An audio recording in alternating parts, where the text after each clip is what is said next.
What's up guys, and welcome back to How to Rip. This is lesson of the week, and today I'm going to be comparing fish surfboards with regular shortboards. Stick around. If you're new here, this is lesson of the week, a show where we release a new surf tip every single week dissecting the art of surfing. So make sure you subscribe to the channel now so you don't miss out.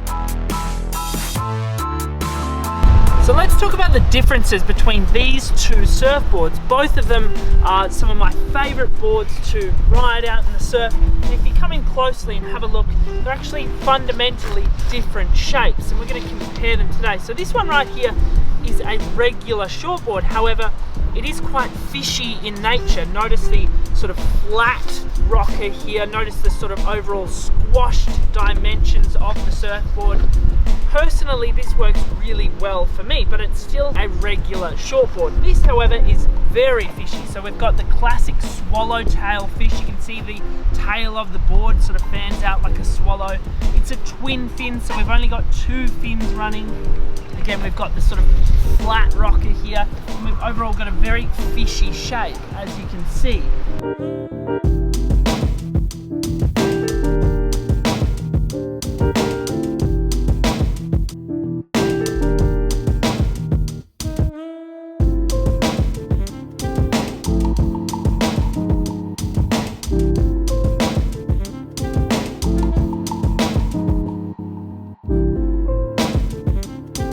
Overall, this surfboard is a little bit shorter than my regular surfboard here. However, it does carry a little bit of extra volume. So immediately we know that this board is going to be a little bit more buoyant. It's going to paddle a little bit faster because there's more air in the surfboard. Potentially it's going to be easier to stand up on, and that's why throughout our entire production series here at How to Rip, we've been saying that the fish surfboard is generally easier for a beginner to actually hop on. And that's really what this comes down to when we talk about the different waves that each of these boards suit. Generally speaking, fish surfboards are more appropriate for smaller, softer waves, as they offer more volume and a more gentle ride, thanks to their soft outlines and fluid shape. And this may be why they suit beginners surfing so much more. They offer a softer and generally more forgiving surfing experience.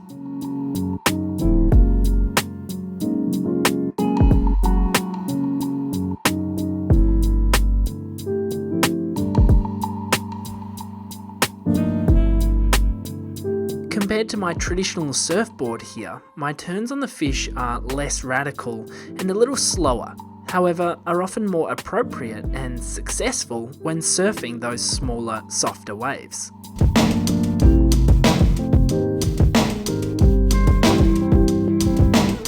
Another thing I like to talk about when it comes to comparing the boards is the amount of speed that they can generate. And it's quite different when you compare each one. On my shortboard here, I am able to manufacture quite a lot of speed if the wave allows. That is, if it is steep and powerful enough. If the wave is less steep and a little softer, I am able to generate more speed on my fish board because of its wide, flat shape. Have a look at this comparison here on relatively similar waves.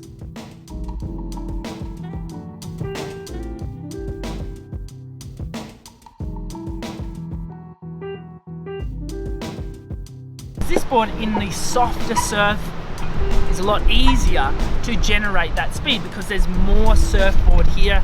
It's a nice flat smooth rocker, and overall the shape of the board is more conducive to being able to generate the speed you need.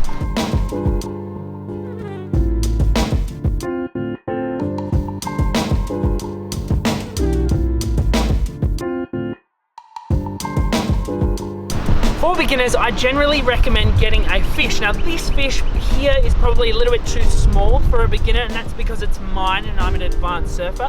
However, a bigger style of fish is actually really appropriate because, as we've spoken about in How to Rip 1 and How to Rip 2, Using a longboard is generally a very short learning curve. So once you've done maybe a month on a longboard, or even just a couple of weeks, you're pretty much on top of it and it becomes a limiting factor. That's why we recommend getting a fish. You don't have to go out and buy a new surfboard after your longboard becomes redundant. The fish allows you to progress very quickly into standing up and sort of entering into that intermediate space.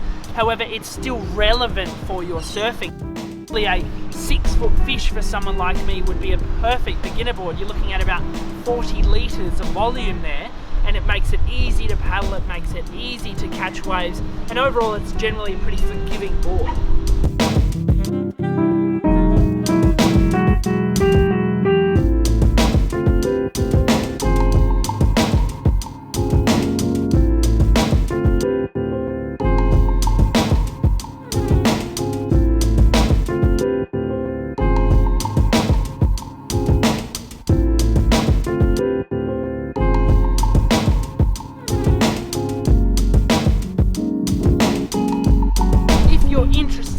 At a level where you're starting to do radical turns, maybe some airs, some rotational maneuvers, which we've spoken about in our videos, that's where this type of surfboard is a lot more advantageous to have.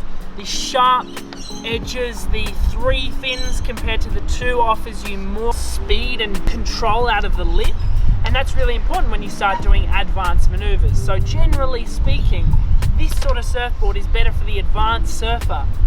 This sort of surfboard is better for the beginner surfer. However, this can also be really fun and helpful in smaller, less powerful waves.